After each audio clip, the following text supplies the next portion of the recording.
Avant de débuter, je prends un moment pour vous dire à quel point je suis fier de faire ce podcast. Et surtout, à quel point je suis reconnaissant de vous savoir à l'écoute.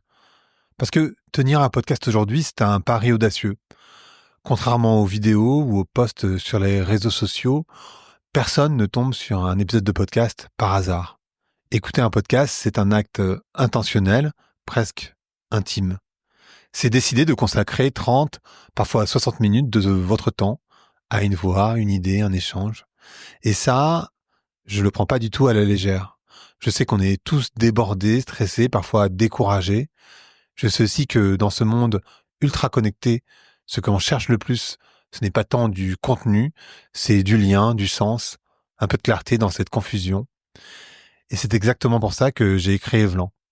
Pas pour produire du contenu, mais pour vous offrir une balade avec un ami. Une conversation qui vous fait du bien, qui vous aide à voir autrement ou à vous sentir un peu moins seul.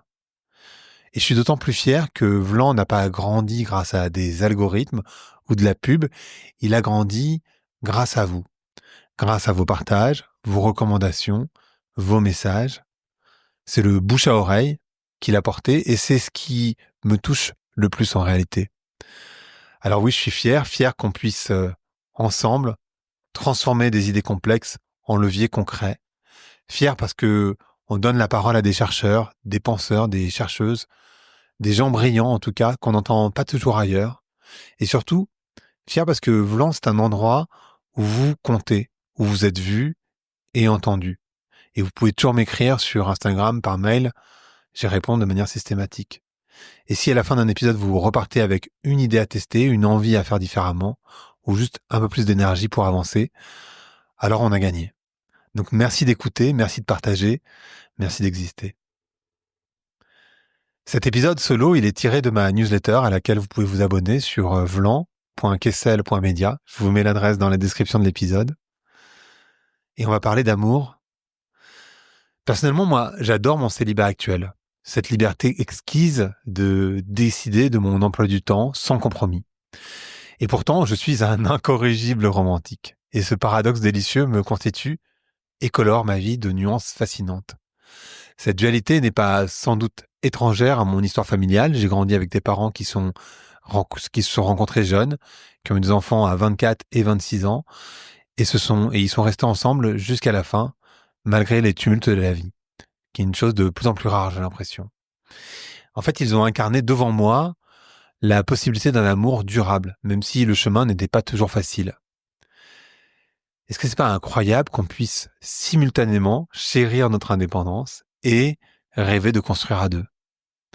L'amour reste cette aventure extraordinaire qui transcende les époques. Au XVIIIe siècle, Benjamin Franklin déclarait qu'un homme sans femme n'est rien d'autre qu'un demi-homme. On était un peu moins subtil à l'époque, et d'autant moins que quand on sait que les femmes célibataires, elles, étaient brûlées vives pour sorcellerie. Voilà. Et aujourd'hui encore, malgré toute notre avancée, en fait, le couple, ça demeure cette quête collective qui nous anime presque tous. Et qu'y a-t-il de si captivant dans cette danse à deux? Pourquoi est-ce qu'on continue à nous lancer dans cette entreprise qui est complètement hasardeuse, malgré les cicatrices de la déception, et les déceptions, pardon? Peut-être parce que l'amour, dans ses plus beaux moments, nous offre cette alchimie rare entre sécurité et aventure, entre connaissance profonde et éternelle découverte. J'ai connu des histoires d'amour intenses, dont une qui m'a conduit à imprimer un livre de 400 pages de nos échanges, et aussi à déménager à New York. Ces expériences, elles m'ont complètement transformé, elles m'ont enrichi, parfois elles m'ont blessé, mais j'ai jamais regretté de m'être lancé, de vivre pleinement les choses. En tout cas, c'est ce que disait ma psy. Chaque relation a ajouté une couche de compréhension à ma clarté du monde émotionnel. Et à travers cet épisode, cette newsletter, je vous invite à explorer avec moi les mystères et les joies de l'amour moderne, ses défis, ses trésors cachés. Je partagerai mes découvertes et je peux vous assurer que j'ai beaucoup cherché, mes erreurs qui sont nombreuses et les pépites de sagesse que j'ai glanées en chemin. Parce que si j'ai renoncé au mythe qui est complètement paralysant de l'âme sœur, je n'ai certainement pas abandonné la quête d'un amour authentique et vibrant. Je crois que, comme l'écriture elle-même, l'amour nous enseigne ce que nous savions ne pas connaître sur nous-mêmes.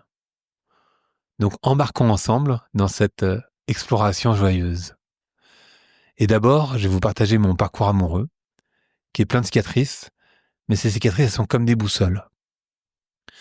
Ma première grande histoire d'amour, elle a duré 7 ans. Je l'ai rencontré dès les premières semaines d'école de commerce, et on est allé jusqu'à se fiancer, le mariage était planifié. 20 ans plus tard, je suis heureux de pouvoir penser qu'on est toujours proches, mais cette relation, elle était fondamentalement dysfonctionnelle. Et principalement, à cause de moi, je dois l'admettre, j'avais endossé la cape du sauveur pour surmonter ma timidité. Et à ce moment-là, mon besoin d'appartenance était si intense et elle incarnait tout ce que je n'étais pas. C'était profondément injuste pour elle, mais j'y reviendrai. Et j'ignorais alors mes propres besoins, mes névroses, mon style d'attachement. Et en réalité, elle est devenue malveillante malgré elle. Et cette histoire, en réalité, elle était condamnée dès le départ, je ne le savais pas évidemment. Ma deuxième relation significative, elle m'a conduit chez le psychologue parce que j'étais complètement perdu. C'est sans doute l'une des décisions les plus sages de ma vie d'ailleurs. C'est aussi à cette période que j'ai commencé à consulter des voyantes, cherchant désespérément des réponses que je ne trouvais pas en moi. Puis est venue la relation passionnelle de ma vie. Une relation tellement intense qu'elle est difficile à expliquer. Et pour vous donner un ordre d'idée, j'ai compilé les 3 premiers mois de nos échanges dans un livre de 400 pages qui est imprimé en 2 exemplaires, un pour elle et un pour moi. J'ai déménagé à New York pour elle. Et cette femme qui était réputée pour son légendaire self-control, vraiment une personne très dans le contrôle, elle maîtrisait plus rien non plus. Alors certains parleraient d'âme sœur ou de flamme jumelle. J'ai cherché toutes les explications possibles, je peux vous assurer. Et après 4 ans d'une intensité qui a été intacte, elle est partie sans un mot d'explication. 8 ans ont passé depuis, et il m'en a fallu 6 pour m'en remettre. Je le dis ici car dans cette société où tout va de plus en plus vite, parfois, on n'accepte plus chez les autres, mais aussi chez soi-même, que certains processus prennent du temps. Et quoi qu'il en soit, cette rupture, elle m'a transformé. Comme me l'a fait remarquer un ami, il y a peu d'hommes qui parlent ouvertement de leurs blessures amoureuses. Mais moi, j'avais pas vraiment le choix. Cette histoire, elle m'a bouleversé dans ma chair. Et je crois que c'est important d'en parler. Et c'est la raison pour laquelle j'ai accepté l'invitation d'ailleurs de Anne Guéquier sur son podcast Métamorphose à l'époque. C'est essentiel de montrer, je crois, la vulnérabilité sans faux semblant et que les hommes ne sont évidemment pas insensibles aux ruptures. Et j'espère, un petit peu en tout cas, que ça va permettre à d'autres hommes de se connecter avec eux-mêmes et peut-être même de partager leur histoire de rupture avec d'autres hommes. Et puis je suis heureux d'avoir fait une sorte de kintsugi de cette rupture en co-créant un kit de secours pour cœur brisé. Durant ces 6 années de deuil, j'ai saboté des relations avec des femmes extraordinaires parce que je les comparais inévitablement à cette femme dont j'étais éperdument amoureux. Et j'ai finalement réussi à briser ce lien toxique grâce à un travail que je peux vous assurer acharné à base de psychologues, énergéticiens, voyantes, astrologues, constellations familiales. Je suis même allé jusqu'à faire de l'ayahuasca, comme vous le savez sans doute. J'ai tout essayé pour m'en libérer. Et j'ai su que j'étais guéri quand je suis retombé amoureux il y a 2 ans. Et même cette histoire, elle fut brève, pour d'autres raisons, elle a confirmé ma guérison. Et aujourd'hui, je reste ouvert à construire quelque chose avec quelqu'un, mais ce n'est pas si simple. Et les raisons de ces difficultés sont précisément l'objet de cette newsletter. Et je vous livre ce qui, selon moi, cloche en 5 grands points. La première raison, c'est qu'on est des idéalistes complètement irréalistes par essence. On a grandi, bercé dans des mythes grecs, et il ne faut pas les sous-estimer, ils sont centraux, ces mythes grecs. Des histoires aussi, comme Roméo et Juliette et plein d'autres, des contes pour enfants ou encore des films hollywoodiens qui nous ont fait croire que l'impossible devenait possible par amour. Mais en fait, quand on y regarde bien, ces récits, ils se concentrent presque exclusivement sur la quête amoureuse, rarement sur ce qui vient après.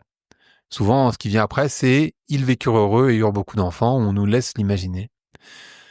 Mais qu'est-ce que ça signifie concrètement ?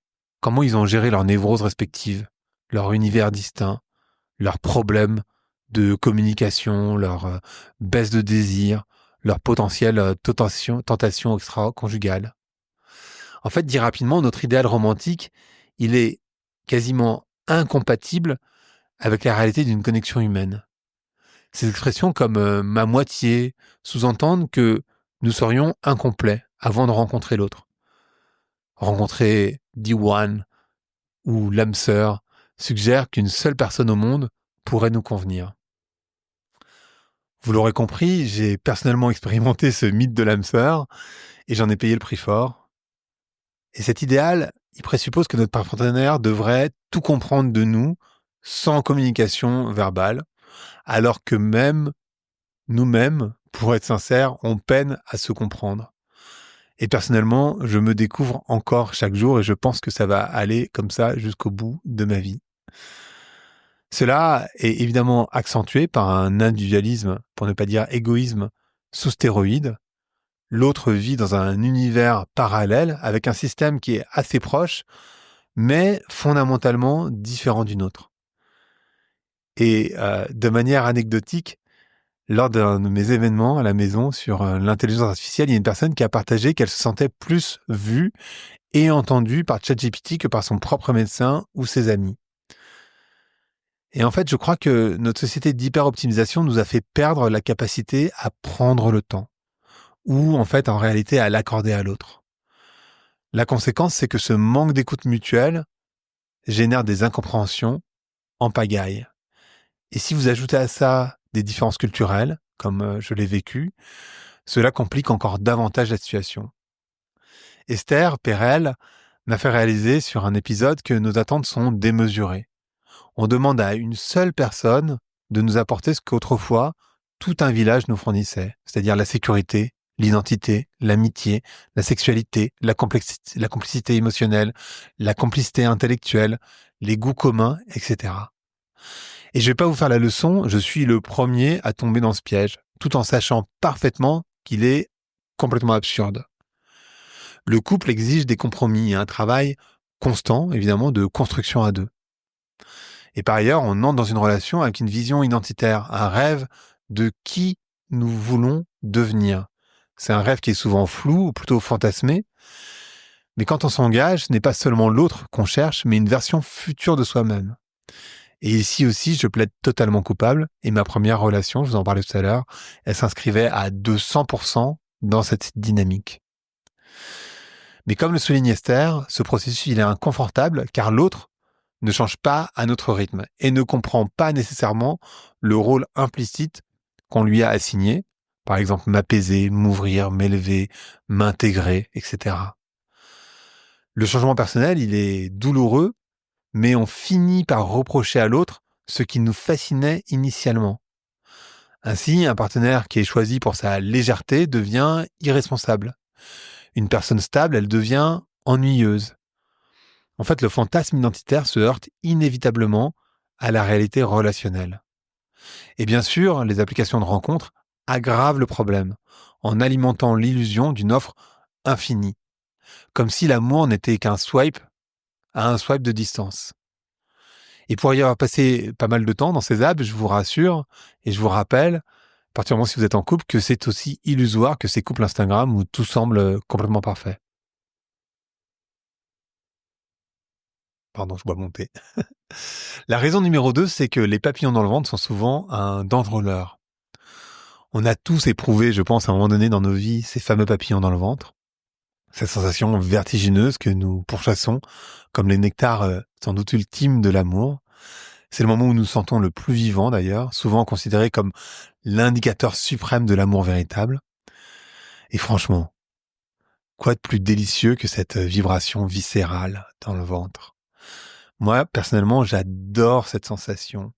Mais les avertissements d'Alain de Botton, que j'ai aussi reçus sur le podcast, m'ont ouvert les yeux.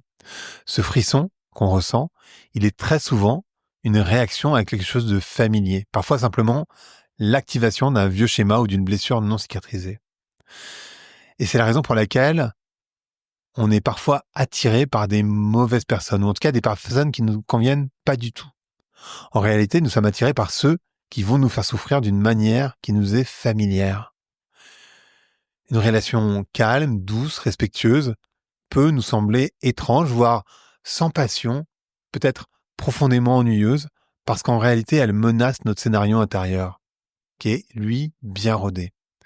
Et Alain de Botton, il nous met en garde. Il ne faut pas confondre la compatibilité, avec une familiarité traumatique. C'est extrêmement frustrant parce que moi, j'aime cette sensation d'intensité. D'ailleurs, même en sachant que c'est un indicateur complètement défectueux, moi, aujourd'hui encore, j'adore ces papillons. Et ce deuil, il n'est pas facile à faire. C'est encore un grand chemin à faire pour moi. Alors, à quoi se fier si ces papillons sont complètement trompeurs? Et en fait, en discutant avec Alain, j'ai découvert que j'appliquais inconsciemment ses conseils quand je me sentais particulièrement à l'aise avec quelqu'un. Et l'une de ses questions préférées, c'est quoi la personne bizarre en toi, le weirdo en toi? Parce qu'en vérité, sans masque ni artifice, nous sommes tous en réalité un peu étranges, on le sait bien. Je sais que je suis vraiment amoureux quand j'ose révéler mes aspects les plus singuliers, sans crainte du jugement. Je laisse entrevoir ce qui se passe derrière le masque. Un autre signal essentiel, selon lui, et auquel je suis attentif personnellement, sans vraiment y réfléchir, c'est observer si l'autre personne est capable de reconnaître ses propres biais, ses imperfections, et si elle sait s'excuser quand ils se manifestent. Et il faut également s'interroger honnêtement, est-ce que nous sommes nous-mêmes capables de cette introspection? Et je ne parle pas des petites sautes d'humeur ou des petits trucs dont on parle tout le temps, mais des véritables zones d'ombre. En fait, on peut mesurer l'évolution d'une personne à sa capacité à reconnaître qu'elle est loin de l'idéal. Et alors bien sûr, c'est pas quelque chose qu'on peut demander comme ça directement à quelqu'un, il faut observer et à travers l'expérience partagée, on va se rendre compte. Et l'objectif, c'est évidemment pas l'autoflagellation, mais juste une lucidité bienveillante sur nos mécanismes. Et enfin, je crois qu'il est crucial de déterminer si la personne comprend que l'amour, c'est une compétence, beaucoup plus qu'une émotion. Ressentir, bien sûr, mais surtout comprendre qu'un couple, ça existe du travail en commun, des compromis, des discussions et des efforts constants. Une amie à moi, elle a pris la décision d'aller voir un thérapeute de couple dès qu'elle a senti que sa relation devenait sérieuse. Non pas parce qu'il rencontrait des problèmes, mais justement pour s'assurer que leur communication resterait toujours fluide. Et moi, personnellement, j'ai trouvé cette initiative particulièrement mature et judicieuse. D'ailleurs, je serais curieux de connaître votre opinion à ce sujet, que certains pourraient sans doute, j'imagine, qualifier de « tue l'amour », mais moi, j'ai trouvé ça passionnant. La troisième raison, c'est la catégorisation, qui devient en fait une prison mentale. Lorsque j'ai réalisé mon épisode sur les pervers narcissiques, ma première observation, ça a été ça. Ça a été, en fait, quand tout le monde devient pervers narcissique, le problème, c'est que plus personne ne l'est vraiment. Et en fait, quand on banalise quelque chose comme ce problème, en fait, c'est d'abord irrespectueux envers les véritables victimes, mais surtout, on n'arrive plus à définir qui l'est vraiment. Et cette réflexion, elle s'applique à toute cette culture de surface, ces catégorisations qui sont hyper simplistes qu'on accumule. Donc les styles d'attachement, les langages de l'amour, sans oublier évidemment le mot fourre-tout, il ou elle est toxique, qui est tellement galvaudé parce qu'il a perdu toute sa substance. Alors certes, il faut positionner sur un spectre, et c'est bien et ça a son utilité, mais comme son nom l'indique, c'est un spectre.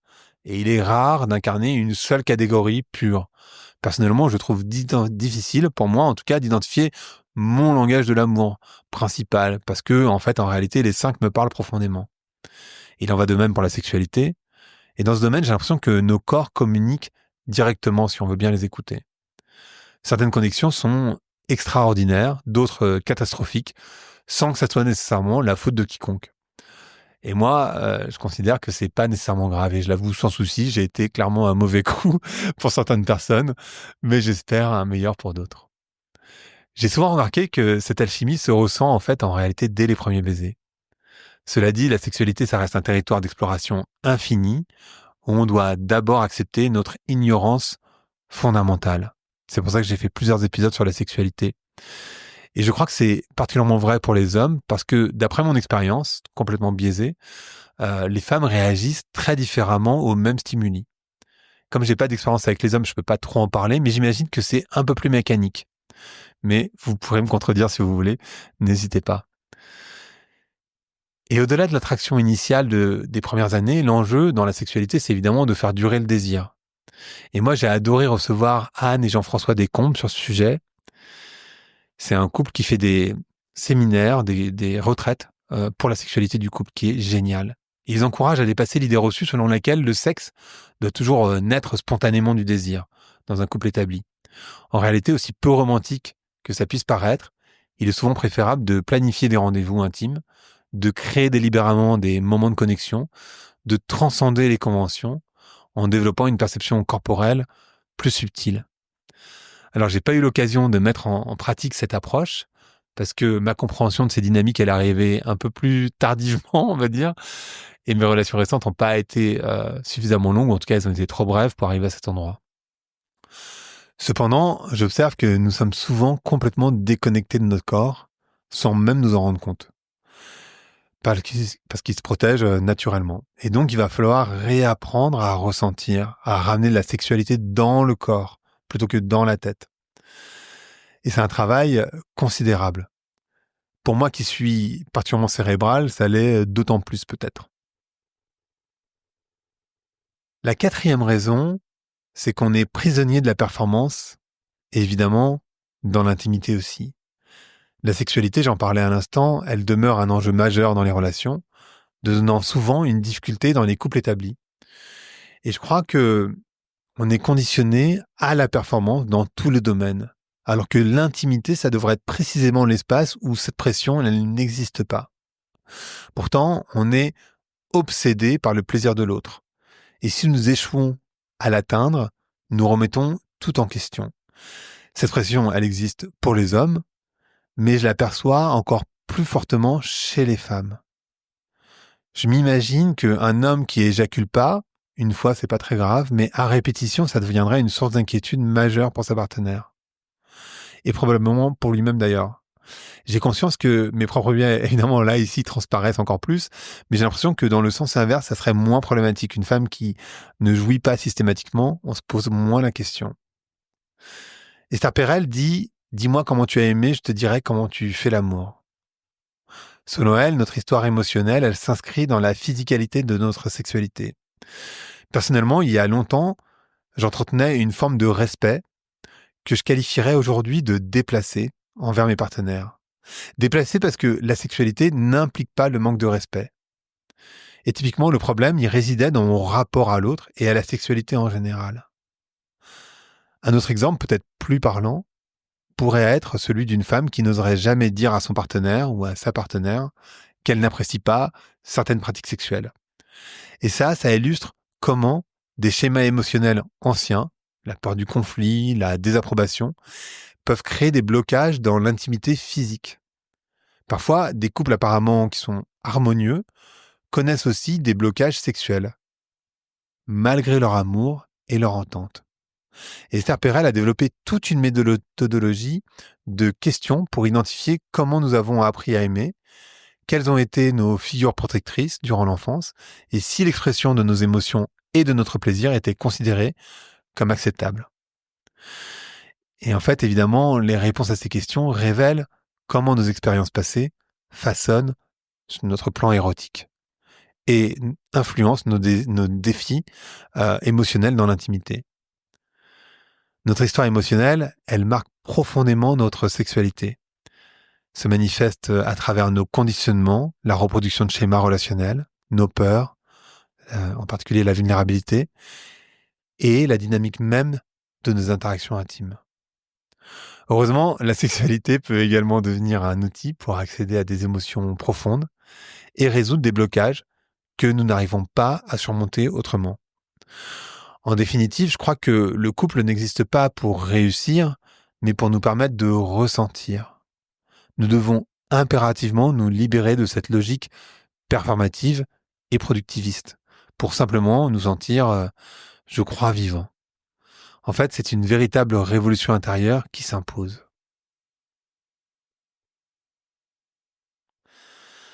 La cinquième raison, c'est que nous entrons dans le couple pour évoluer, mais en général, on résiste au changement. En fait, depuis les Lumières, on a élevé l'individualisme au rang de valeur complètement suprême. Et comme je l'ai abordé dans ma précédente newsletter, précédent épisode, si vous écoutez, nous nous imposons une isolation que nous semblons apprécier, mais qui nous déconnecte de notre humanité fondamentale. Et la vie de couple, elle existe d'articuler cette dynamique entre préservation de son identité propre et connexion authentique avec l'autre. Et comme évoqué dans la première raison de cet épisode, nous sommes des idéalistes irréalistes. Et on est porté par l'illusion d'un amour parfait qui nous transformerait en une version améliorée de nous-mêmes. Mais pourtant, le truc, c'est que lorsqu'on s'engage, cette promesse de métamorphose se heurte à la réalité. En fait, on ne choisit pas un partenaire uniquement pour ses qualités. Inconsciemment, on choisit aussi une version future de nous-mêmes que nous aspirons à incarner. Devenir plus calme, plus fort, plus complet, you name it. Et Esther Perel l'exprime magnifiquement, elle dit « Nous rencontrons l'autre pour retrouver une partie de nous encore inexplorée ». Cette promesse d'évolution engendre cependant une tension qui est profonde. Ce qui nous fascinait initialement devient source d'inconfort en général. Le calme apaisant se transforme en froideur, par exemple, qui pourrait être détachée.